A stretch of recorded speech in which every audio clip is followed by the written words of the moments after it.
Salut les mecs, bienvenue pour une nouvelle vidéo. Donc là c'est la partie 2, n'hésitez pas à aller regarder la partie 1 si c'est pas déjà fait, je vous la mets en haut à droite. Et sinon n'hésitez pas à like, follow, commenter parce que ça nous aide dans le référencement et dans l'algorithme. Et maintenant il y a même la souscription Twitch et YouTube qui vous permet d'avoir accès à du contenu supplémentaire. Donc n'hésitez pas les gars, et en plus ça soutient la chaîne. Donc voilà les gars, si vous voulez nous aider vous savez quoi faire.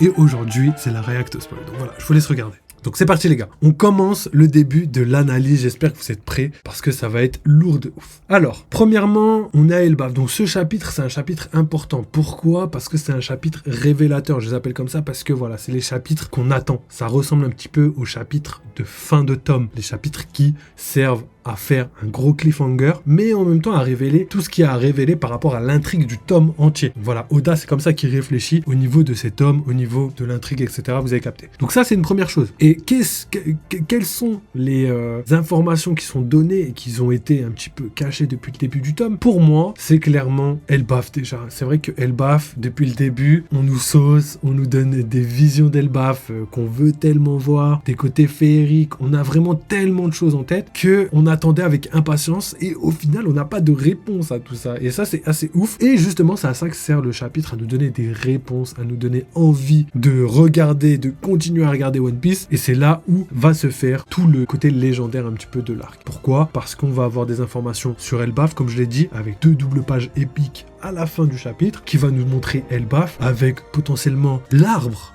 d'Yggdrasil, avec potentiellement un village. En plus c'est juste en dessous du sommet, donc exactement comme ce que je vous avais dit. Encore une théorie à confirmer, c'est pas une théorie validée, c'est une théorie à confirmer. Donc voilà, on a vraiment beaucoup d'informations et je pense que les doubles pages vont être légendaires étant donné la hype qui est en train de se former autour du chapitre. J'ai vraiment très hâte. Donc ça c'est une première chose. La deuxième chose, c'est qu'on a encore des révélations, mais cette fois-ci par rapport à Loki. Donc est-ce que Loki va être le grand méchant? Bon là, a priori, d'après les informations qu'on a, c'est le cas, mais je pense que ça pourrait être une feinte et que depuis le début on voit Loki en méchant parce que c'est ce que les gens veulent nous faire croire. Exactement comme les mythes un peu vikings où d'un côté on a les Asgardiens, de l'autre côté on a les géants, et les géants sont considérés comme les méchants avec Loki, etc., etc., dans la mythologie viking, hein, je parle bien. Et de l'autre côté les gentils sont les dieux, etc., etc. Alors qu'en vrai, quand on regarde un petit peu dans les détails, on voit qu'Odin c'était quelqu'un qui était obsédé par la connaissance, qui a fait quand même beaucoup de choses, qui a même donné son œil en échange de la possibilité de tout voir. Je pense que c'est ça, mais j'en suis pas totalement sûr. Donc vous comprenez un petit peu que lui, il était vraiment obsédé par la connaissance. Donc ça, c'est assez intéressant. Ensuite, qu'est-ce qu'on a? On a, je pense, pas mal de choses comme les primes sur Dory et Brogy qui ont été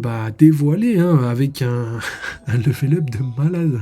Plus 1,7 milliard de berry. Ils étaient à 100 millions, ils passent à 1,7 milliard. Dory et Brogy, c'est devenu des grands seigneurs. Et j'avais dit, hein, vous connaissez la petite blague avec l'inflation, les 100 millions de l'époque, c'est pas les 100 millions d'aujourd'hui, tu vois. Donc c'est pour ça que leur prime, elle est aussi grande. Pour continuer un petit peu tout ça, ça montre un petit peu la puissance que veut donner Oda. Donc Dory et Brogy, c'est un petit peu des légendes à Elbaf, hein, c'est pas des petits, c'est quand même les capitaines de l'ancien équipage des géants. Et après, on a Loki qui est là, qui lui aussi pourrait faire partie des personnes aussi puissantes. Donc pour moi, Loki, en termes de milliards de berry, doit être mis dans cette case-là, aux alentours des 2 milliards minimum, hein, si c'est pas plus. Donc ça se peut qu'il égale, entre guillemets, Luffy en termes de prime, en termes de puissance, ça reste à confirmer, mais bon, on n'est jamais à l'abri d'un ennemi ultra puissant. Mais bon, dans la logique, on peut pas faire ça étant donné que vous avez capté un empereur sur l'île d'Elbaf, 2 empereurs plutôt sur l'île d'Elbaf, ce serait compliqué. Donc voilà. Pour récapituler vite fait, dans le prochain chapitre, hein, 1130, il va se passer beaucoup de choses. Comme je le disais tout à l'heure, ça va être la réponse un petit peu à toutes les questions qu'on s'est posées depuis le début d'Elbaf. Donc, à quoi ressemblait Elbaf? Qu'est-ce qu'il y a à Elbaf? Est-ce que c'est un pays féerique? Tout ça, on va avoir la réponse dans ce chapitre avec 2 doubles pages épiques à la fin. Donc voilà, hein, tous les leakers sont hypés, tous les leakers disent qu'ils sont vraiment magnifiques. Donc très hâte de voir à quoi va ressembler Elbaf. Ensuite, on a la révélation de à quoi peut ressembler Loki. Et en plus de ça, c'est plus la même silhouette qu'avant avec le côté un petit peu rondouillé là. Là, c'est vraiment une silhouette d'empereur, une silhouette un peu à la Doflamingo qui est vraiment badass de ouf. Donc voilà, déjà, on comprend un petit anticiper où Oda veut nous mener. Ensuite, on a des informations par rapport au reste de l'équipage des chapeaux de paille qu'on n'a pas encore vu à Elbaf, qui sont toujours pas là, qui sont en train d'arriver. Donc ça, c'est des informations importantes. Et ensuite, on sait qu'il y a des villages, des châteaux et pas mal d'autres choses. Donc voilà, ça va être sympathique. Je pense même qu'il y a 9 royaumes avec potentiellement 9 rois, avec les elfes, les nains. Oh là là, c'est tellement légendaire, les gars, qu'à la fin, tout ça là, ça part en cacahuète là. Oh, j'ai tellement hâte. Mais bon, on verra. Ensuite, la dernière chose qui est importante et qui pour moi est la chose la plus importante, parce que personnellement, j'ai théorisé là-dessus, sur le fait que potentiellement, on pourrait déjà être au sommet de l'arbre. Et là, en fait, tout va dans ce sens, même si on n'a pas les informations exactes. Je répète la phrase, sous le sommet de l'arbre, Yggdrasil a une seule couche avec des villages et des villes au milieu. C'est-à-dire que pour moi, le fait qu'ils disent une seule couche, pour moi, potentiellement, ça veut dire un seul étage. C'est-à-dire que tous les villages, un petit peu, sont à peu près au même endroit, tu vois. Il n'y a pas genre des villages en bas, à gauche, à droite, avec, tu vois ce que je veux dire? Tout est un peu au même endroit autour du centre du tronc, tu vois. Et même potentiellement dans le tronc. Donc on verra bien, mais c'est logique, étant donné qu'on a déjà vu la bibliothèque qui, elle, se trouve dans un arbre. En tout cas, c'est à ça que ça ressemblait quand on était à l'intérieur. Ça ressemblait beaucoup à la bibliothèque d'Ohara. Donc ça va être pas mal. En tout cas, c'est ce que j'ai l'impression. Et du coup, il y a des villages et des villes au milieu. Donc au milieu, il y a des villes et des villages aux alentours. Donc voilà, avec potentiellement des choses qui vont être